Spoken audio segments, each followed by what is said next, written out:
So I have no slides, and I don't have a video of Starlings either.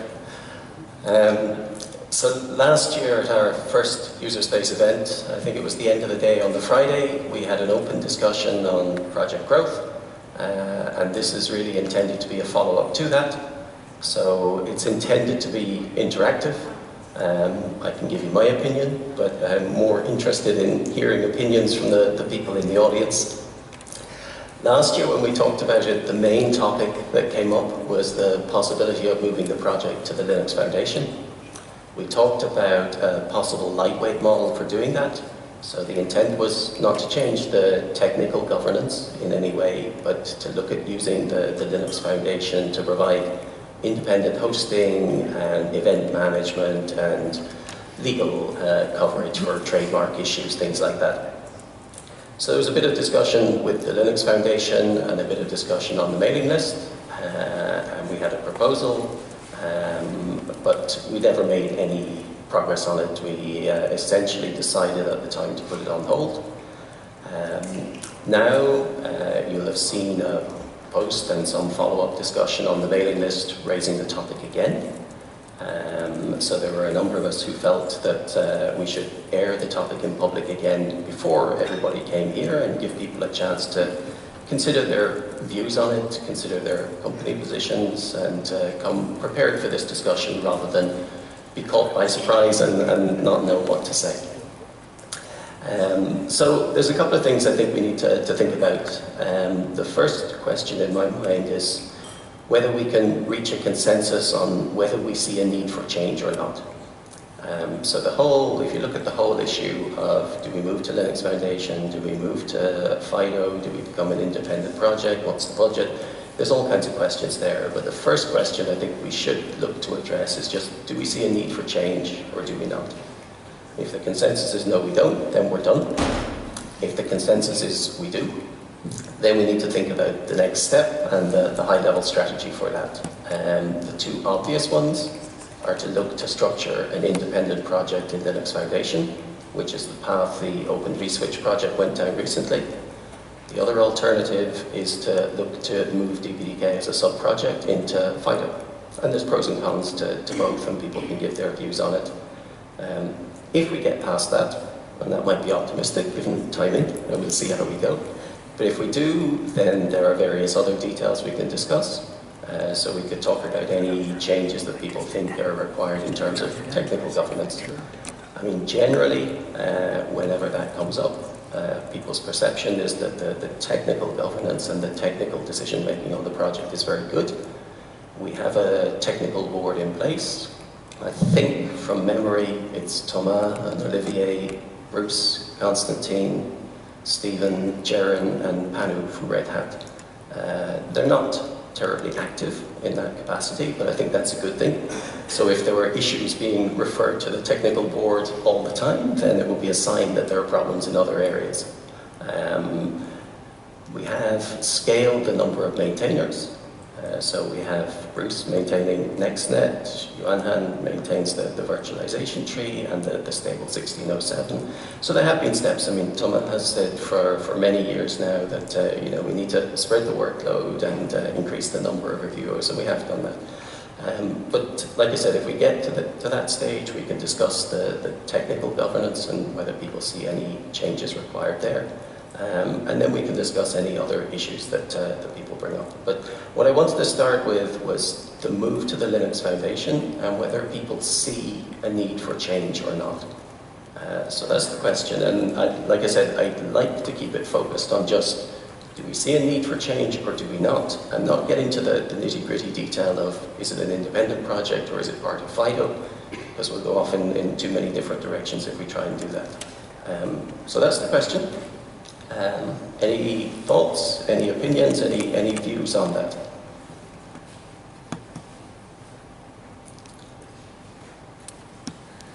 Or just a stunned silence? I see Dave Neary at the back there. I'll get us started. So I think that changing adds a certain number of benefits. For example, this week we wanted to sponsor this event. and it ended up being an administrative pain, adding a new company to the supplier database and figuring out who to bill and how we'd sponsor and so on and so on and so on.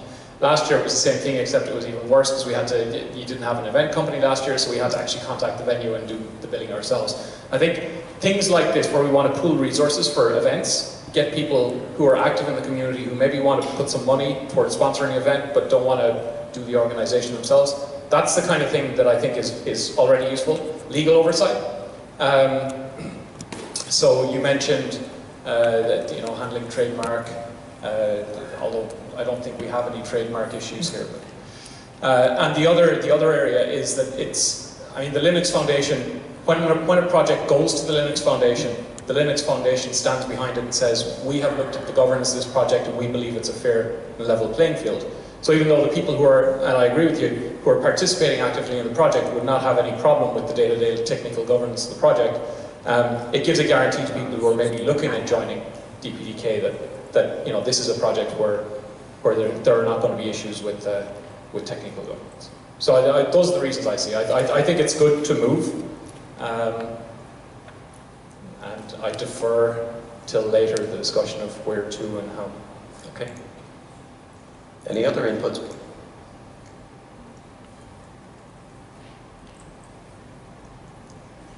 I'm Alejandro Lucero from Metronome. My question is about the other side. What is the view of Linux Foundation for, which is the process for being accepted there? So we want to move on. Some people think that it would be a good thing, but is Linux Foundation aware of this, or they are keen to do this? So we've had some discussions earlier this year as a follow-up to last year's discussion in Dublin with the Linux Foundation. I guess from a Linux Foundation point of view, it's all new business for them. Their business is to support as many projects as they can, because that's their whole reason for being. They're quite positive about DPDK being a good fit for the Linux Foundation. We had a number of discussions with them. I think it was myself and Toma and Stephen and possibly one or two others that I'm forgetting. Had a couple of calls with Mike Dolan.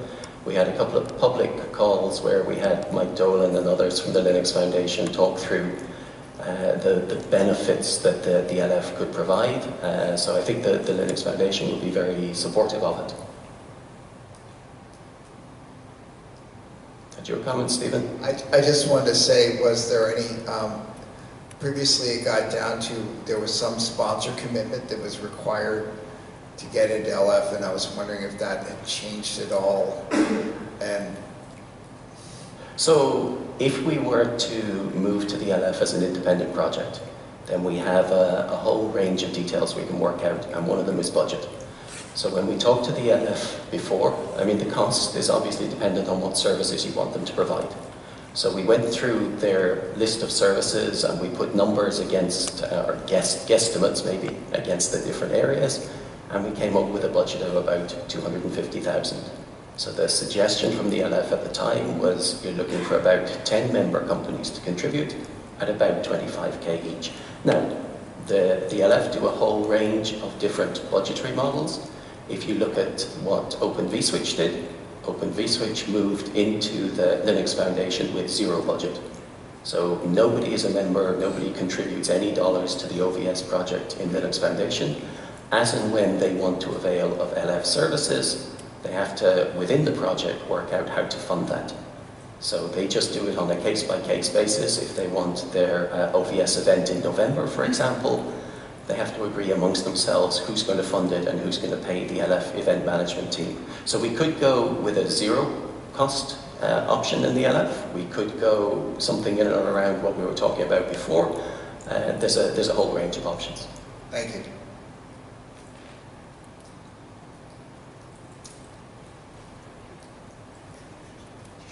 Hi, I'm Shreyansh. So in my opinion, technically we do not see any big problem right now. Technically things are stable. But as DPDK is growing, it's better to have a professionally driven governance model rather than just focusing on a good technical model. So in what I think is it's a good move to have if we go towards Linux Foundation. That way we'll have a transparent, non-technical model as well. Technical things remain same. This is what I think should be. Right.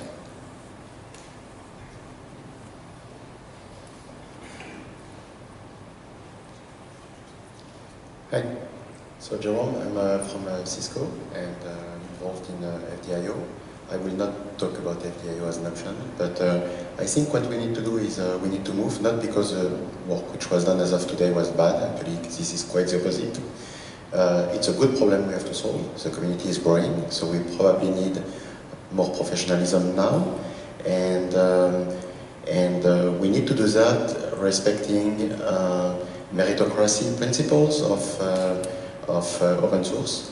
So basically, it's not the biggest company, it's who is contributing the more. So that's my view on that. Not saying what is the targeted solution should be, but respecting some principles. Okay.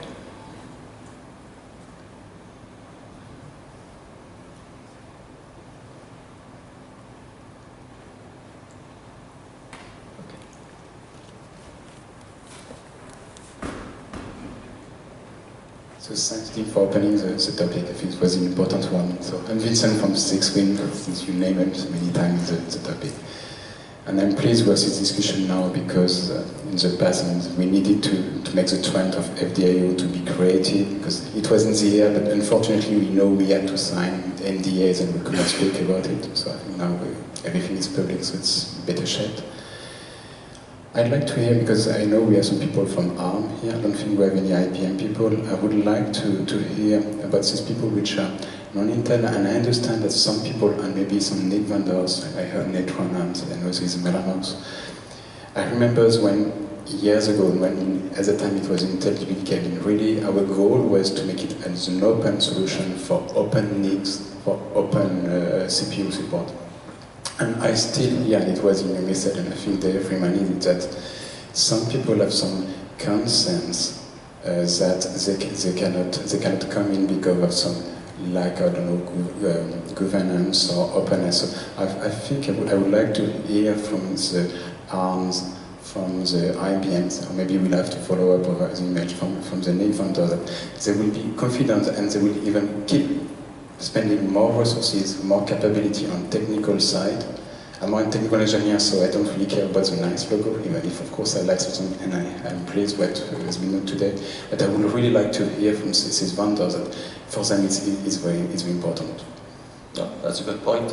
Shreyansh, who spoke, is from an Xpipe, but I guess the question is a good question to ask of others in the audience. Okay, so I'm Matt Spencer. I'm the guy from ARM. So yeah, I agree. I think it's a really positive thing that we're talking about moving DPDK into the Linux Foundation. One of the things that stopped ARM from contributing and joining the discussions within DPDK is the lack of an open governance model. It's the way that ARM work. We're an IP company. We're very protective about the IP that we have. So we need to have legal constructs in place with any open source organization that we work with. The way that we view DPDK to date is that doesn't seem to be there. So there's no CLA that's protecting contributions that make it into DPDK. There also doesn't seem to be a clear view of the technical governance of DPDK as well. So if we were to come and join, we would like to join at a technical level within DPDK so that we can represent the members of the ARM ecosystem within the DPDK group as well. So those are the things that I think that we would need to be solved in order for ARM and the ARM partners to come and contribute as equal members within DPDK. Okay, and just to clarify then, when you say there's a lack of, I can't remember your exact words, but something to the effect of a lack of clarity on technical governance, do you mean just better documentation of the way that things work, or do you see any underlying problem? If you go to the DPDK website, there is a list of people who are on the technical board for DPDK. There's no indication from that list where they come from. what organisations they are a part of. So from that, you can't get a view of the architectural direction of DPDK because as an outsider looking in, it's a very Intel-focused technology. And for the guys within the ARM ecosystem to come and engage, you look at that board and it's Intel and 6-Wind, no offense, but there's a very close tie on the Intel brand there. It's very difficult for us to then come and contribute knowing that nobody from the ARM ecosystem is sitting at that kind of technical design level. So just on that point, so we do have Jaren, who's at the back there, from Cavian on that board. We have Panu from Red Hat, and Stephen, who was at the time with Brocade, but I guess now is with Microsoft. But you're right that it's not visible on the website in terms of the composition of the board, and maybe the composition of that board needs to be reviewed again. It's how you get on to that board as well is not published in any way. Right, correct, yes. So I just wanted to come back on two things that, I'm sorry, I didn't get your name. Matt said earlier. One is CLA. Now, a lot of projects don't have a CLA. Maybe you mean a DCO, some kind of assurance that code that goes into the project is clean and has been certified, the origin has been certified? Because I'd be okay with a DCO and not so okay with a CLA. Okay, so the feedback I've been given from my technical team is that the one problem that we have is the latent IP that may be present within DPDK. So the fact that people can contribute code, go dormant, pop up 2 years later and say, right, all of you guys, you're infringing my IP. Okay, and that's the kind of battle that we can't get involved in. So a kind of a patent grant, which is not explicit in, it's DPDK, right? BSD license, so there's no patent grant. Okay, so you want a patent grant and you want, presumably, a DCO, a developer DCO? Okay. And the other thing, just wanted to clarify that like what the actual problem was. And the other thing is, in terms of putting the employer names on developers, I would like to think that DPDK is a collection of individuals, some of whom, and that, I don't think that developers who are in the leadership of DPDK are representing their company so much as they're representing the community. And certainly when we seated the technical committee last year, the idea was to take the people who are the most active, certainly representative of the companies, but the idea was to have people who had the confidence of the community, and I certainly feel like that's the case. And I don't know if it would be an improvement to add company names there, which would create the impression that DPDK is an alliance of companies as opposed to an open project, collaborative community. Sorry, what's CLO?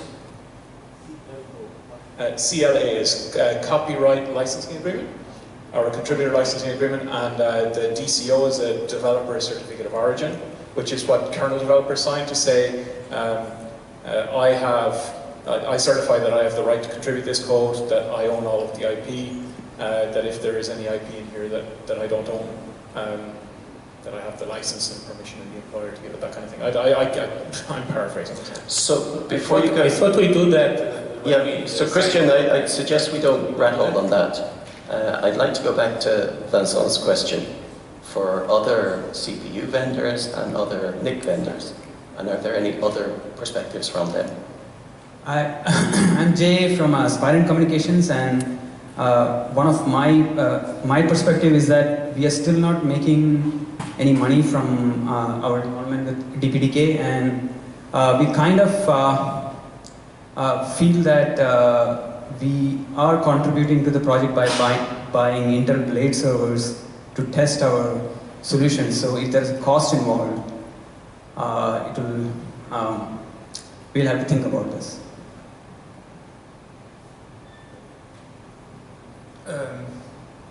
Well, from my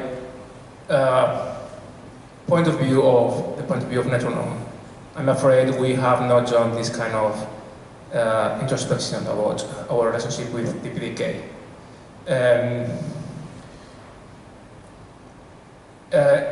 I'm the DPDK guy there. There are other people working with some applications that we are using in our products. So I dare to say that we, as a company, we want to contribute to the DPDK more than we have done till now. In fact, I have been looking at most of the code of the DPDK, and I could contribute to things like this mempool refactoring. I think with other drivers like those IOMAU drivers, if I do. But the problem is I don't have time because I have other things to do in the company. But at the end, it's just a problem of what our clients want.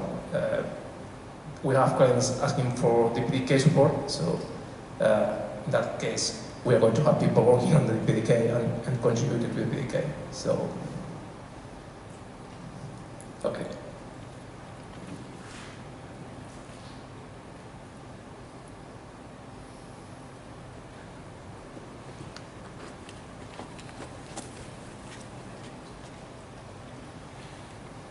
So besides these questions of governance and how we manage that in terms of committers and so on, one of the key questions that we have to answer is what is the right infrastructure, technical infrastructure we need to put in place in order to run this automatic testing. So since this morning I heard many people saying we need to test ARM processor, Intel processor, and XP and so on, Cavium and so on.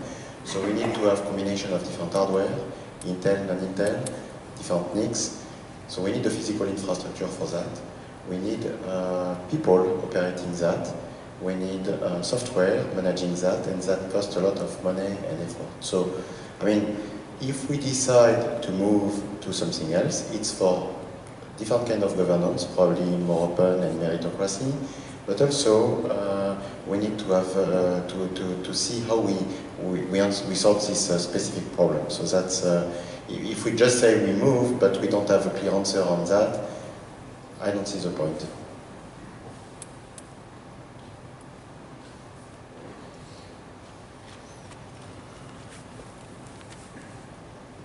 So, Jérôme, about it on the mail, and there was some discussion sometimes about how to have efficient testing, and at least it seems. So it seems, and maybe some other want to have some comments, that it's very difficult to get all the system in a single lab somewhere over the world, because some companies, for instance, are working on some new technologies that are still confidential on our side, so clearly they cannot send it out outside of the labs.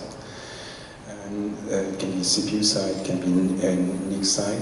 So it's more a kind of distributed testing framework, which is clearly needed. So clearly, right now, Intel did a great job with DTS. I know we'll have some more talk tomorrow. But maybe DTS is not only the only way to format testing. So there are some, and I know, for instance, Thomas did try to kick some ways to do some testing around the patchwork, to impose the patch testing. So you're right that it's not built, it's being built over the time. Right now, I think Xpipe does our internal test, Metronome does some tests, we've seen it. We see some from Mellanox, we see some from IBM, we see clearly some from Cavium. So right now, every individual does the test, and they make sure that DPDK trunks work as expected. Maybe we'll have to be more professionals. Like the Linux kernel, I mean, initially it was, I mean, everyone was making sure that their system was working fine with Linux, and then we came to some kind of zero-day framework for the kernel. And I know DPDK is far from that, but yes, clearly we will have to make some progress.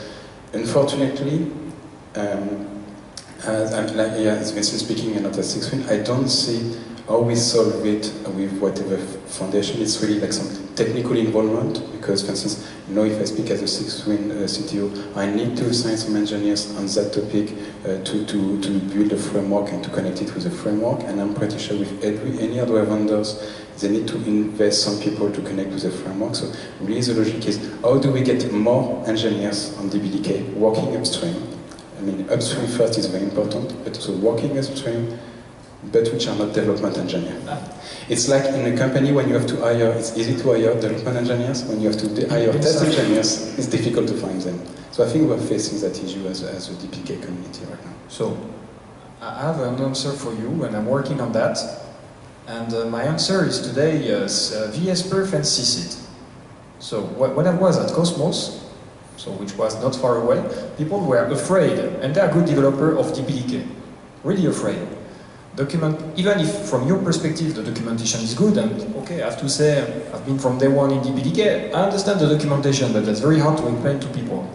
What is missing in DPDK today, from my perspective, is something like VSPerf or CSIT, where you have a log, you can, having your testing everything in your lab saying, okay, +1, +2, that's cool, but having all of the steps to replicate the exact setup if you have the same hardware just by copy-pasting what's in the console, the boot parameter, everything, then you empower the end user. You know, not everybody can see a 28 or 35 millions of packets per second per core with SPMD. It can take days for them, while with the proper documentation, it's a matter of 2 minutes. Okay? So that's really what's missing. And having a distributed CI is fine, but it's hidden. So everybody has this well-kept secret, and nobody knows how to use DPDK. What I like with VSPerf, with CSIT, it's transparent. You take the log, okay, you have many logs, that's an issue, but people are working on that, but at least people, they are empowered, and when someone says, this is the performance, anybody can replicate in his lab. Can I suggest that this is orthogonal to the decision to whether or not we go to a foundation? I think it's an interesting discussion. I just think it's not the discussion we're supposed to be having. I was about to say the same thing. So we're in agreement. So if I were to say, we summarize the discussion as there's a consensus in the room that we do need to change. Would anybody disagree with that?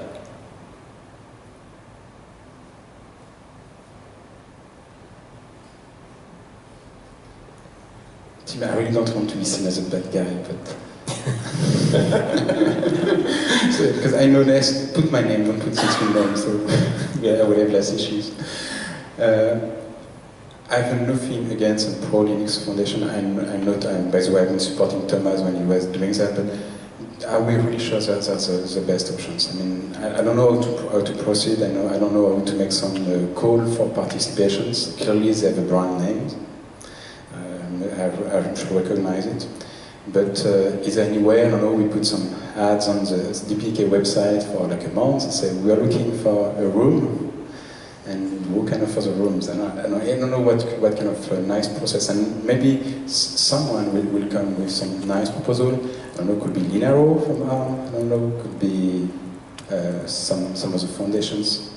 But should we do some kind of call for participations on that?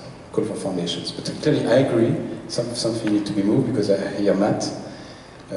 Should we conclude today Linux Foundation, or should we have some open calls for that? I heard Linaro is very expensive, just my personal comment. Hi, I'm François Ozot from Linaro, so strange. So you know, Linaro is doing ARM ecosystem collaborative R&D for a number of guys like Evian, Prescale, Broadcom, TI. I don't want to name all of them because I will miss. And a number of network equipment vendors like Ericsson, Nokia, Huawei.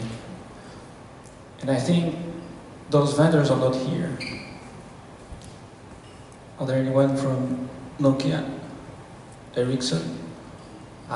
One, two. Huawei.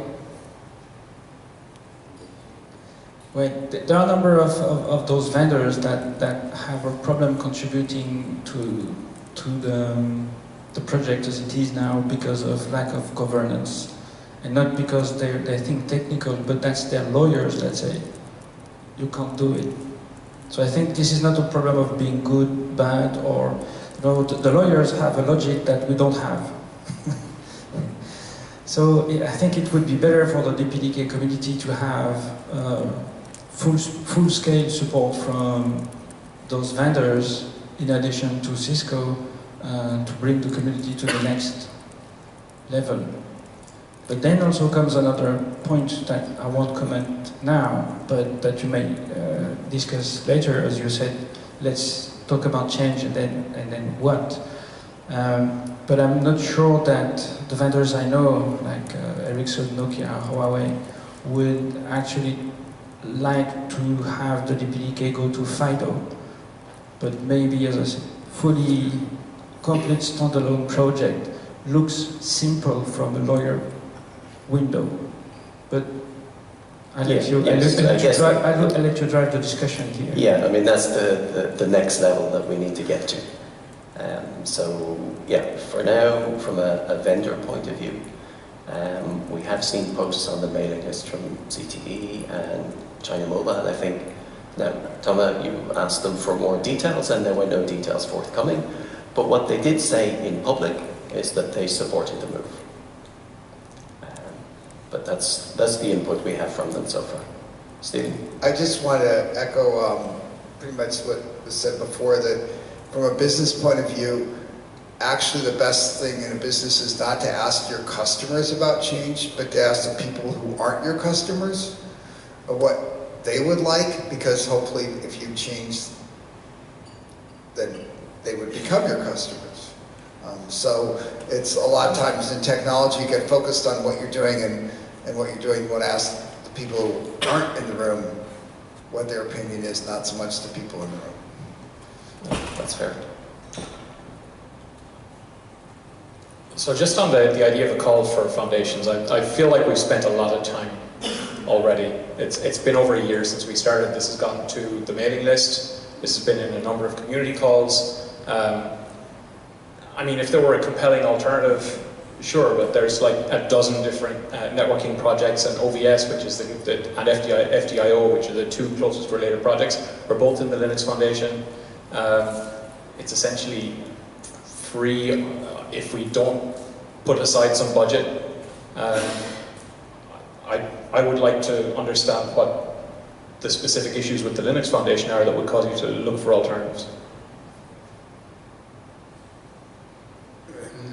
The issues, I mean, personally, I don't know much about the Linux Foundation. The only issue that I was in Tokyo weeks ago, and at the Linux NetDev, you know, the guy who says that they hate DPDK. I was feeling bad in the room, I can tell you.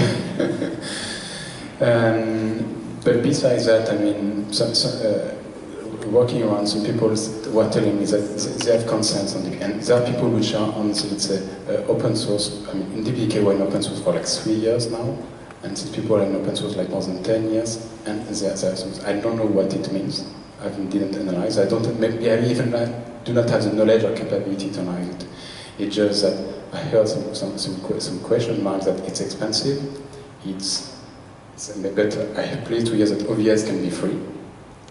So it's possible to do it zero cost, which is what OVS did. Yeah, I think the only, I played the devil's advocate, the negative I hear is mainly from the totally independent software developers who get the opinion that the Linux Foundation is controlled by the board members, and how somehow the money that goes in trickles down. It's kind of the conspiracy theory of open source people. So those people, first of all, you're never going to convince all of them, but the important part there would be make it clear as any part of any transition what the technology and political governance of this project was, and put it up front, so that they didn't think that, you know, Intel and whatever were controlling the project directly because of funding through LF or some other behind the doors conspiracy theory. True. Yeah, thanks, Alexis, and Steve. Well, there are dozens of organizations that could be good candidates to receive DPDK, so that's very clear. I think perhaps what we could do between us is define what are the criteria that we are looking for, because depending on that, we might select one or another, you know, choice. And to me, I see at least timing, because in the options we are looking at, you know, are we speaking about a move next month or a move in 2 years? So that's not same solutions. So timing is key. Then what are we looking for? So governance, I think we can find good things in many different places. But then also, what is the hardware/software infrastructure that we want to have? Again, I think automatic testing and so on is something very key for this move. So not all foundations are offering that, at least for free, and then budget. Because we can speak about a very cool and nice solution, but who will be ready to pay for that? You gave the example of OVS that was for free, but you get what you pay for.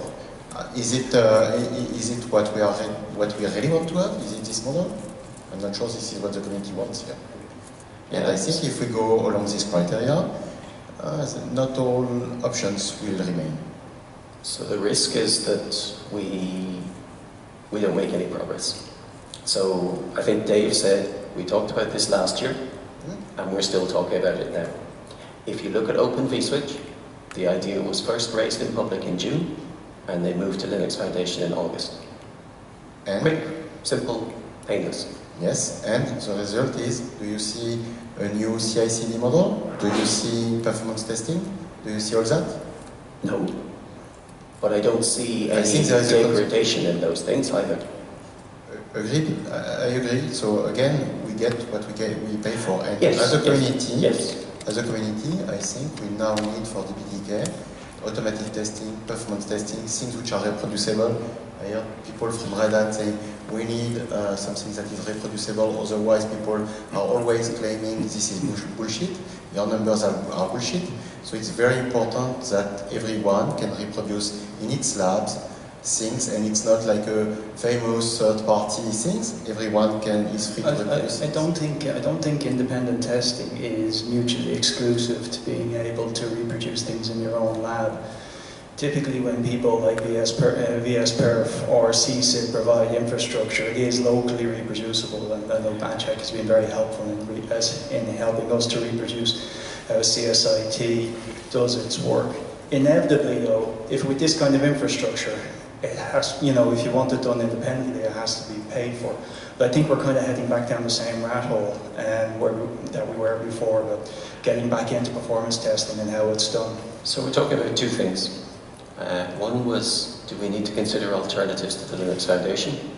And the other that you're advocating is we need more than the minimum to provide infrastructure for a test lab and CI and whatever other services we decide we need. Perhaps before getting there, I mean, what I didn't hear from the community today is, okay, I hear people saying we need to move away, but is there a consensus to say one of the reasons why we want to move is because we want this technical infrastructure in terms of CI, CD, performance labs, and so on.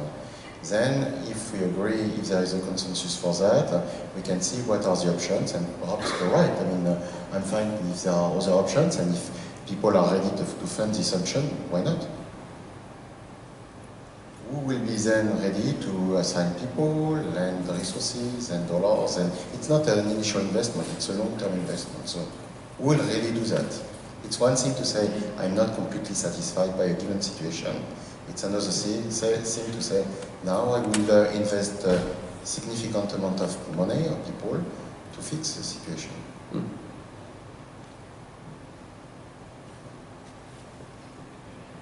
So one of the things I think I'm hearing is I think it's a good thing for us to move because it gives us some legal issues that we get to cover. And then we don't want to just go in with nothing. I think we want to go in with some sort of monetary thing, but that doesn't mean that everybody has to contribute monetarily. And that's what Tim is trying to point out, that there's a group of people who want to participate and monetarily support the Linux Foundation with DPDK, that they can do that, but it shouldn't also control the governance, and it shouldn't control the technical, right? It's just that they're contributing money, but the common person should still be able to do it for free. And that's what we're really getting to. Right? And that's the case in all the models we're talking exactly. about. So we have the option of looking at alternatives to the Linux Foundation. Like I said, my concern over that is we'll spend another year going around in circles. I think if we decided that we wanted to change and we wanted to move to the Linux Foundation, we absolutely need to do what Jerome is suggesting and identify the requirements, the list of services that we need, and therefore the budget. That's an obvious next step. I guess I don't see a need to look at alternatives to the LF and go through a process to do that first. But I don't know what other people think.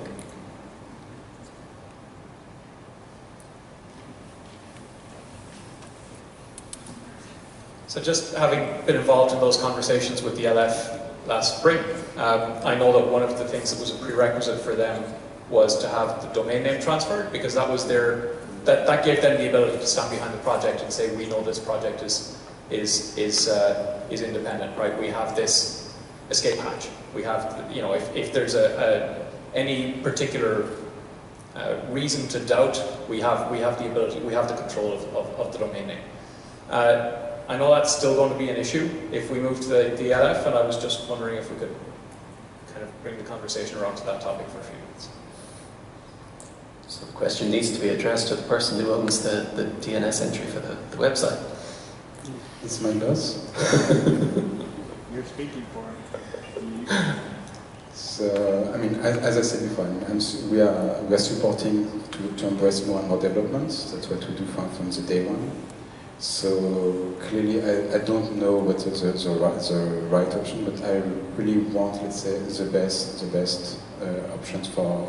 When I please what I hear from Matt, I please what I hear from Metronome.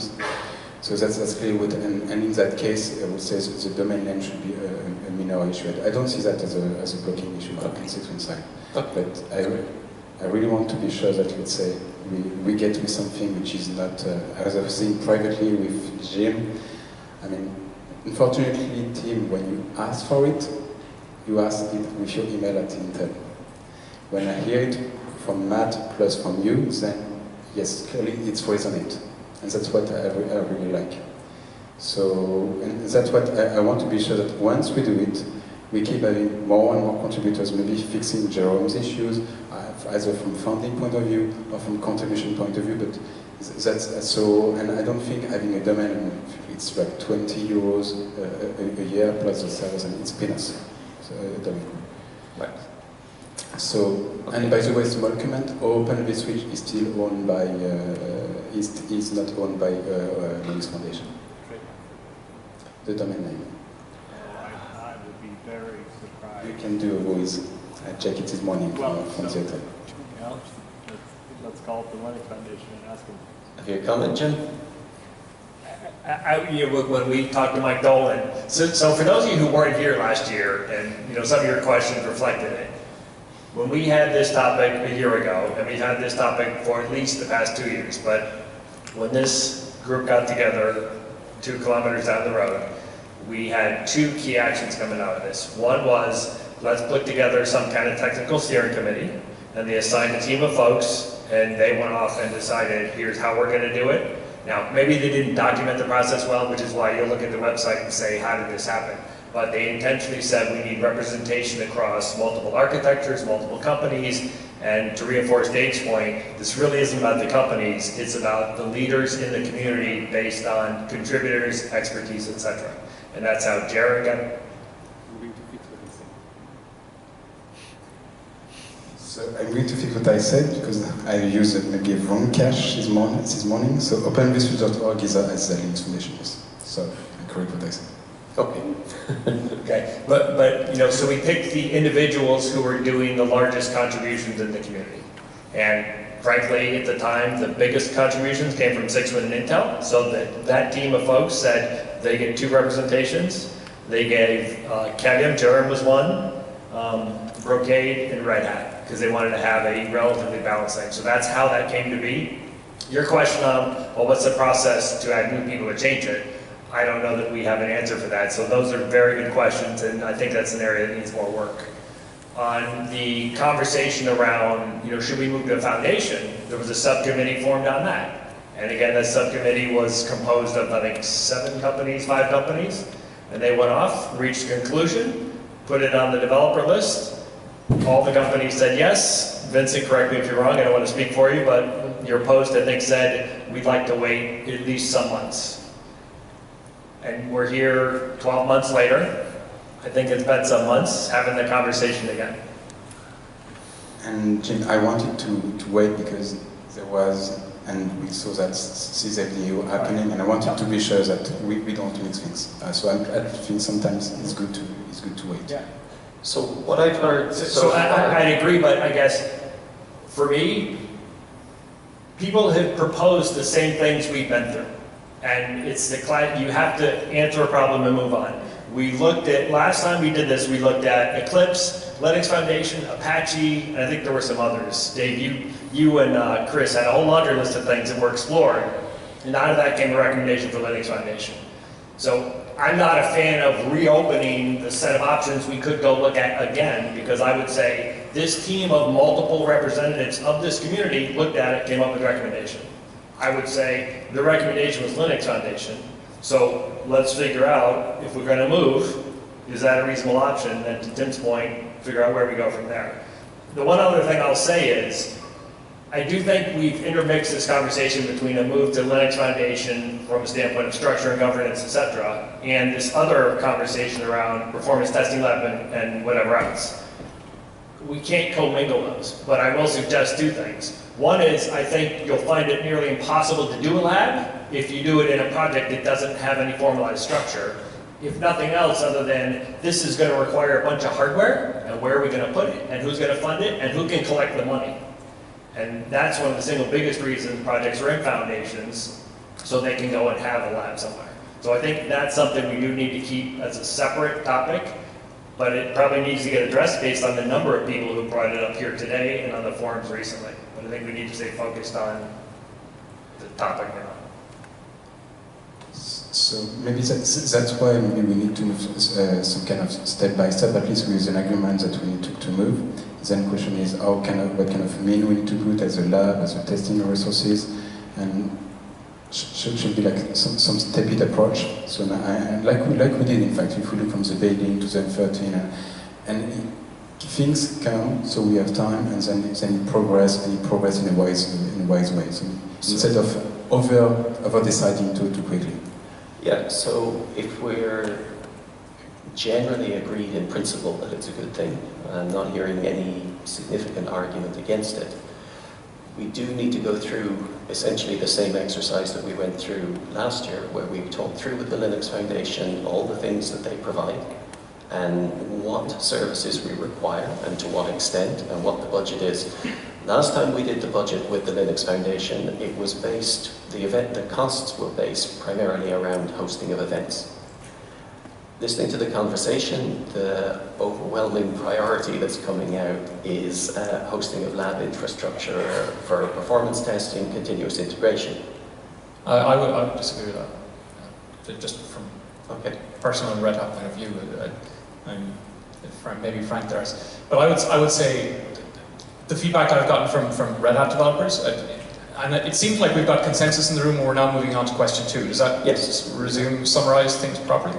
Okay. We like the way the project works. The tooling, the day-to-day processes, I think it's good and healthy, and I think there are opportunities for us to work with other organizations like OPNFE and like FDIO and like OVS, who are consumers of DPDK, to ensure that we're getting a good feedback from the issues that they're having with DPDK. OPNFE has lots of testing labs, and we have good testing projects there. Maybe that's an opportunity for DPDK members to engage and say, okay, if we can have a place where we can test DPDK on our cards, we can actually get good information back from upstream.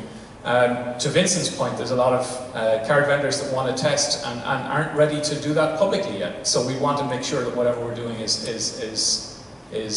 case there. So I actually think I would like us to see leveraging existing resources and really focus on what change disrupts the technical community the least. And I know that the change to, for example, FDIO would involve a change in developer tooling, probably, which would be disruptive to the day-to-day operation of the project. So FDIO is a good question, and it might be a good time to bring up that topic. So the two major options we have, we can go and we can re-engage with the Linux Foundation. We can discuss with them about requirements and budget for an independent DPDK project. Or we can go and engage with the FDIO team and talk about the options for moving DPDK into FDIO.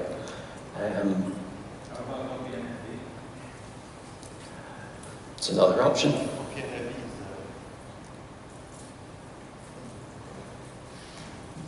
OPNFE is about NFE. DPDK goes wider than NFE.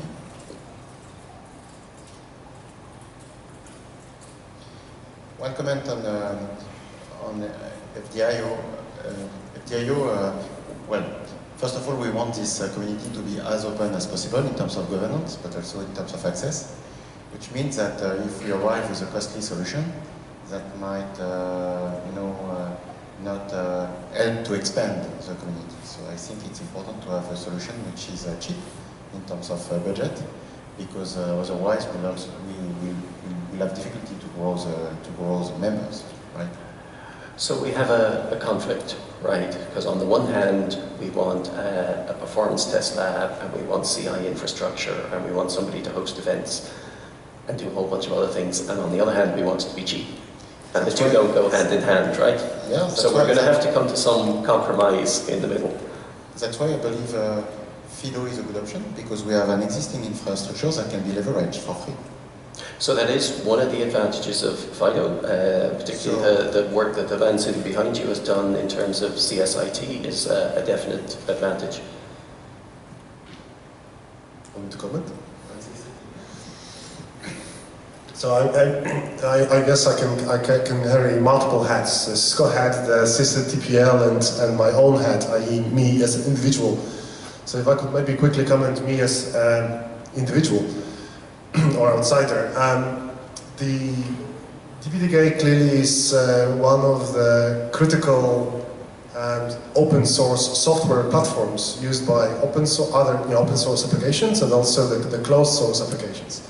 So to drive the acceptance into the market, it definitely makes sense to collaborate in the open to drive the efficiency of the DPDK IO layer. Now, if I put the assisted TPL hat on, I definitely would like to see more contribution or engagement and collaboration with DPDK and committers, contributors, testers to help us drive the optimizations from the purely VPP DPDK perspective. But that's just one of the applications. I'm not sure to what degree this should be the criteria of choosing FIDO or not. What I can say is that if DPDK ends up in Linux Foundation, I hope that it will make it easier to collaborate between the projects, i.e. to use the infrastructure, the communication channels, coordination, and events, co-events, and co-hosting, and maybe even as simple as knowing each other to drive the collaboration and leverage SysIT labs just inherently, i.e. for free. So we've been already working with a couple of folks as raised on the VPP dev and SysIT dev calls to include the DPDK subsystem tests as part of SysIT. Because, if I come back to my point that I keep making, counting the clock cycles, actually DPDK is responsible for a lot of those. And every change makes a difference. The API changes, the little things like the checksum options, like discussed earlier. So we wanted to capture those, and we wanted to capture those independently before we put an application on top. So, yeah. So I think you have a good point. I mean, regardless of whether DPDK moves into FIDO or is an independent project in LF, I think we should look at those. There are obvious areas of collaboration there that we would need to look at. Not just with FIDO, but somebody mentioned, it might have been Dave, with OVS and other LF-hosted projects as well. But I know some people have concerns about moving DPDK into FDIO. I see a whole bunch of hands at that. Speaking from a perspective of Brocade, we are more supportive in having an independent project underneath the Linux Foundation, because there's no, from our perspective, there's no need to merge projects at this point in time, and that's not what the move into the Linux Foundation actually, why we support it. It's more the governance model. And okay. Okay, that's good input. KVM perspective, I think we make sense to move to LF because we believe that will attract a lot of vendors to participating on the DPDK forum. So yeah, so if you want to choose between FIDO and LF from KVM perspective, we think LF is a good option. Okay, anybody else? So lawyers of the network equipment vendors, I know, will not allow me to talk for them, but you may consider a number of things related to their work, probably like Brocade just said. I know one equipment vendor who has 17 stacks on top of DPDK because of different business units, because of very specific needs. So it makes sense to have those 17 stacks. This morning we said that perception has been discussed a lot in the DPDK list. And so perception is important.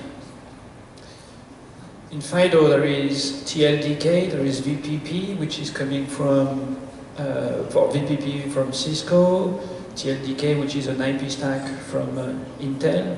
So then if the projects are combined, what's the weight of the perception of other guys that are building products, their own IP stack? They just care about DPDK. So having that separate is essentially more, I know Jérôme very well, and it's essentially a perception aspect. And lawyers will think about that. So that's why it's not because of technological impact, this is not because of resourcing, this is just perception from lawyers. Okay, that's good input. Yeah, so a couple of things on that. So first of all, if you have a look at FIDO members, so it's not Intel and Cisco, it's Intel, Cisco, Brocade, Ericsson, many different companies. So that's one thing. Then the best answer to your point is what is the governance? Let's have a look at the rules and what makes what that at the end of the day what really drive technical decisions and roadmaps. And for FIDO is not a project, it's a multi-project project. Each project in FIDO have its own rules, define its own committer list. So if a company or individuals really want to make the difference within a project, like DPDK, it's easy. It's you have more developers, so you represent more votes, and that's the way decisions are made. That's as easy as that. This is meritocracy. So I don't see really a good point about this a company willing to take over DPDK. That's absolutely not possible by design. And again, creating something will take ages. Creating CC took several months or years. Okay. Yeah, I think there's a comment there. I just want to support the perception issue. I'm not a lawyer, I'm a technical decision maker. And perception also is important for me as a technical decision maker. So if I see a project as a kind of a sub-project, like FIDO, and I see presentations where DPDK and then VFF and then TLDK on top of it, then I'm thinking, so this is the roadmap for DPDK. So it's also technical, for technical decision makers, it's also very important, the perception of how the project keeps its independence. So I think Stephen had a comment. I have a kind of myopic observation, which is, as an organization, Microsoft doesn't have a lot of stake in the game, but I'll use this as an example of a big organization. In the big organization, they already have a relationship or understanding of LF, so if I need to raise something or get some resources, and it's part of an LF project, by the time it bubbles up the management chain, it's within a sphere of checkbox that they already understand. If it's under FDIO, I have another set of arguments to explain what that is and why that would be relevant.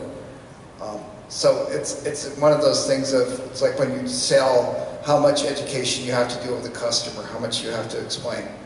So from my point of view, LF is simpler from that point of view, but it really doesn't have a big technical or political impact either way.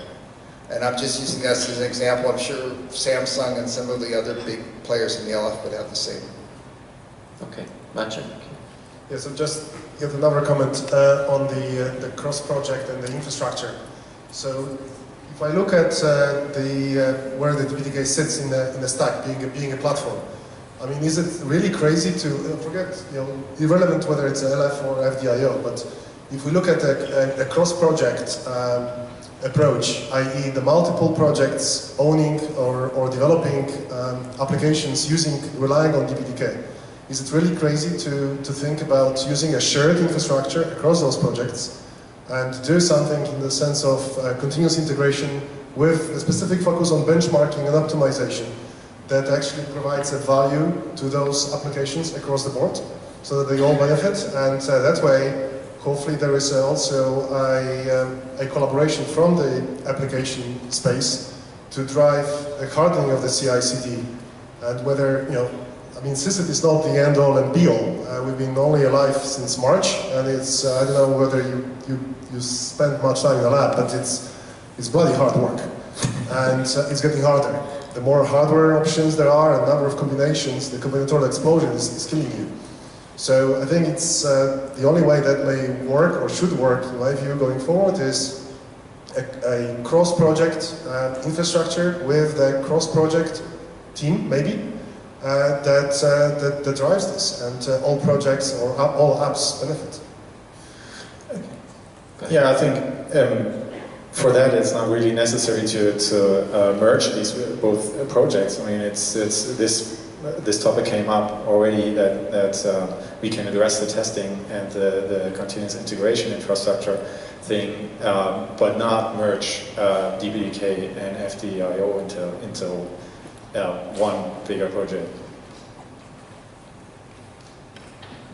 So as I said, it is sort of related, but it's nothing to do with discussion in FDIO or not. It all comes down to the governance, OpenLV, FDIO, LF. At the end of the day, we're talking about multiple projects that collaborate. And the manifestation of the collaboration is actually a joint effort to improve a shared software, which is, in this case, the DPDK. Okay. Do you have a comment on that? Yeah. I would like to say three things about FDIO. First, the beginning of this discussion was about solving some perception issues, right? Like you said to me, Tim, there are currently some perception issues on the structure formed by 6WIN, and we have to accept that. So I think that's accepted now, and we are seeing other perception issue for FDIO. I think we also have to accept that. Yes. So. No, I think that's a completely fair point. A fair point. Yeah, so to summarize the discussion... excuse me, I have two other points. No, go ahead. Excuse me. Then Maciek was talking about co-locating some events.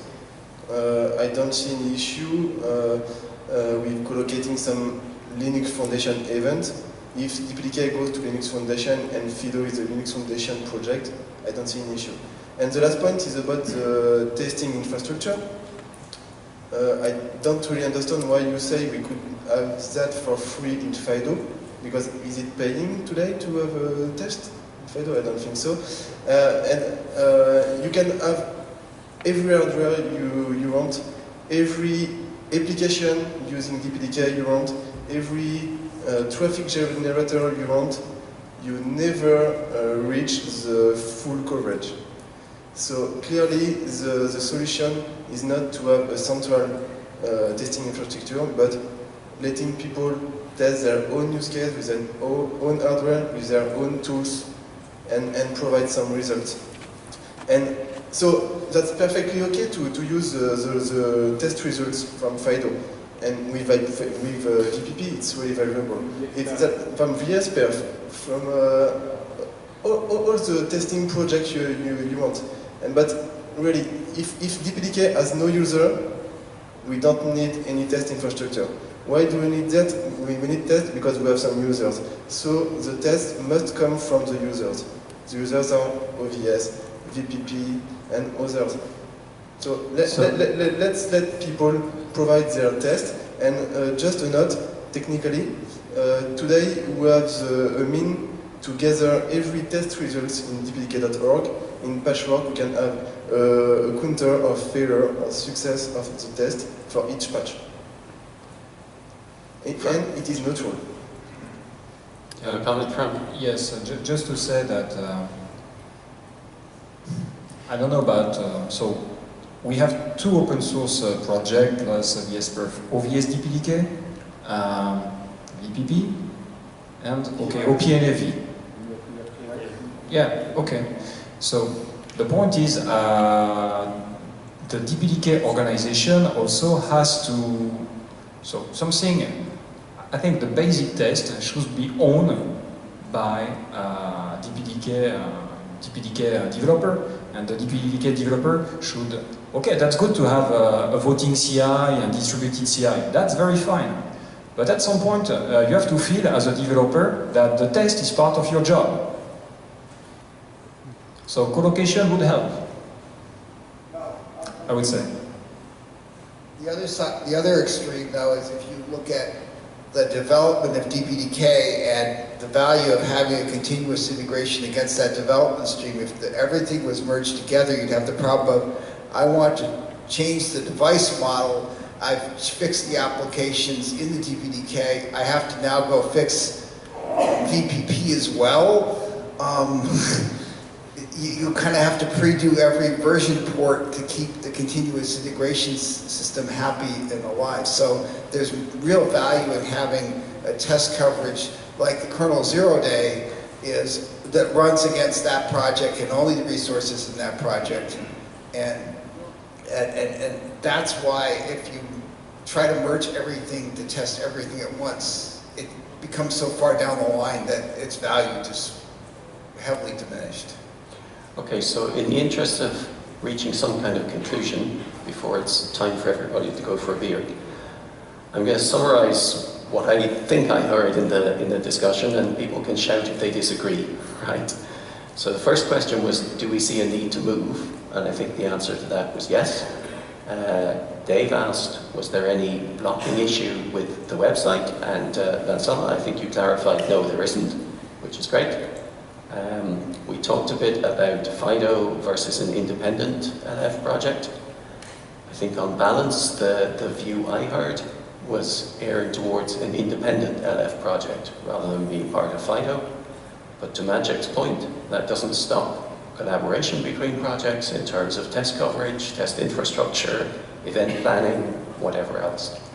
So what it's sounding like to me is that essentially we have the same action resulting from this as we had last year, except maybe we have a greater sense of agreement in doing that. Last year what we did is, I think it was me and Stephen and Thomas and Dave who worked with the Linux Foundation to go through their list of services and come up with a proposed budget. Clearly the discussion today is much more focused on lab infrastructure, CI, testing, which were elements that I think we zeroed out when we did the budget with the LF at the start of this year. So that clearly needs to be redone. So it sounds to me like what we need is a small group of people to go and do that exercise and come up with a budget proposal with the LF. Any violent disagreement?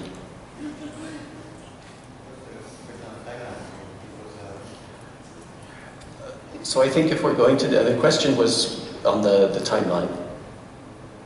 Yes, because the worst thing would be to be here next year with no change, saying, okay, last year this is what we said, but after 3 months of discussion, we ended up with a serious situation where nobody was ready to align $300K. So this year, I think we have greater agreement, greater alignment. It's not a bad idea to put some kind of timeline on it. Christmas. So what I was going to say was the end of Q1 next year. Christmas is a more aggressive date. What do people, that's all. Christmas is every year.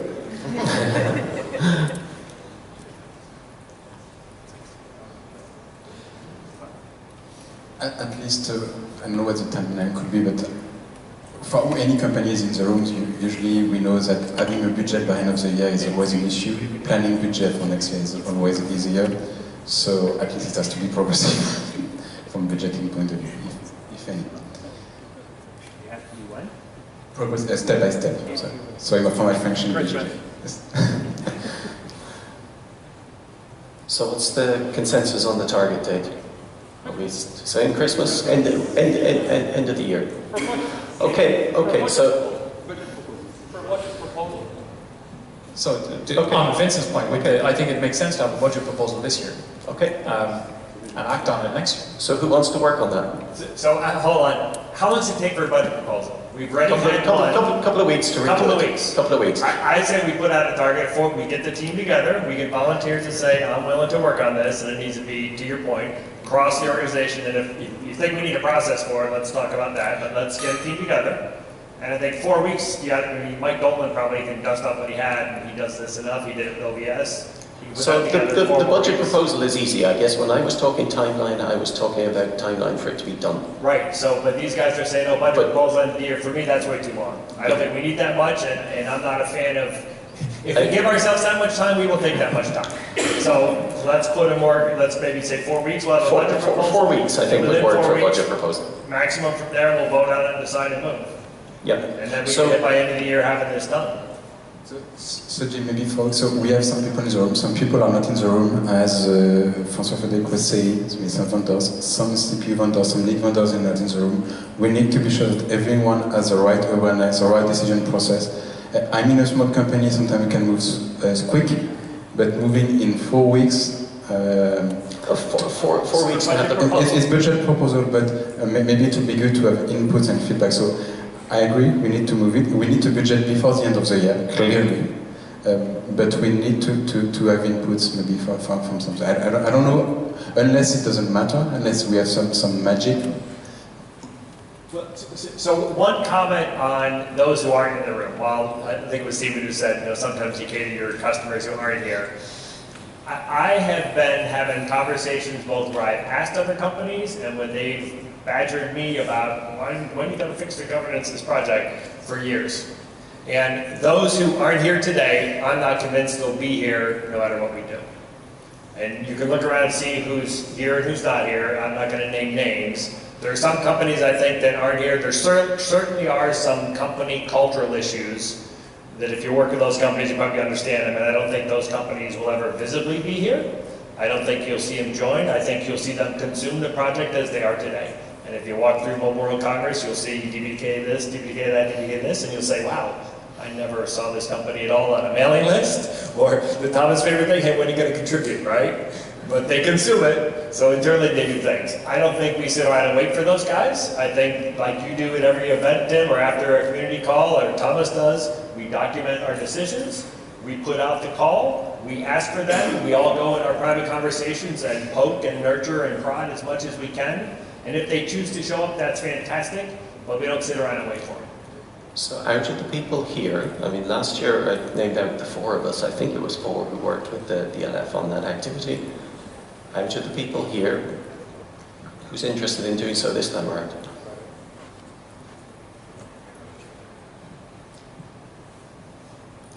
Okay. So can somebody take a list of who has their hand up? Do we, the board back there, can we write the names down on it? So we have Matt from ARM. What's your last name, Matt? Svensson. Matt Svensson from ARM. Jerome from Cisco. Dave Geary, Red Hat. Vincent, of course, 6 Wins. Thomas. Good to sign one from Intel. I'm sorry, I don't know you. Tim from Intel. I'm sorry, we met last night. Yeah, you can add me.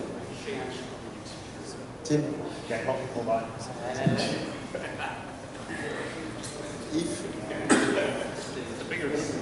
How far are you up to? Did you get Jan from Brocade? Can I get the mic? Where's Mike? Mike, go in. Got the mic? Yeah, okay. We got one more. I forget. So, Thomas, instead of getting a beer tonight, can you create a mailing list and people register us? So we don't miss anyone out. That's not a bad idea. Sure, we can. Yes, we can. Okay, so I think we're... No, Greg? one point, okay. Tim, in terms of...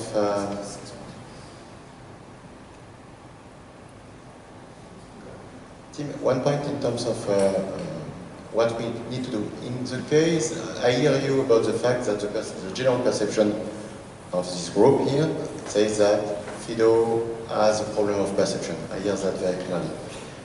However, in the case where we do not find, I also hear that people are expecting some more technical work in terms of testing and so on. In the case where we are not able to find the right budget coming from every company to build this new thing, can we say that FIDO could be a compromise? It's always an option. It's always an option we should explore. It's a compromise, and then let's change this perception together. It's a compromise that can make us reach these technical goals, governance, without the price. I think we have a problem of perception, and perhaps we can fix that together. Yeah. So the way I would expect it to go, the way these things usually do, is you come up with your wish list, you work out the budget for that, you look at how much money you can realistically raise, and the two don't match. So then you either reduce the wish list down to something that matches the budget, or you look for ways to increase the budget, or you look for other options. So when we get to that situation, and I'm sure we will, we'll have to do that. The OVS approach to that compromise was to say zero budget, but also zero services. And when they want something, they have to go and somebody has to fund it. So it's an option we'd have to explore. Okay. Yeah, go ahead. I have no problem with putting money in to this process, but we've already gone through our budgetary review for next year already, and this wasn't on the list. So I think we may have issues of bootstrapping the funding for that first year. Yeah, and we'll need to manage those. Okay, so I think that's a logical conclusion. Greg is pacing in an impatient way. I think he's a man who wants a beer. I suspect a number of other people in the room do too. So I'd suggest we leave it at that. But I think we made good progress. It was a good constructive discussion, and we reached a sensible conclusion. Yeah, thank you, Tim. Very well done.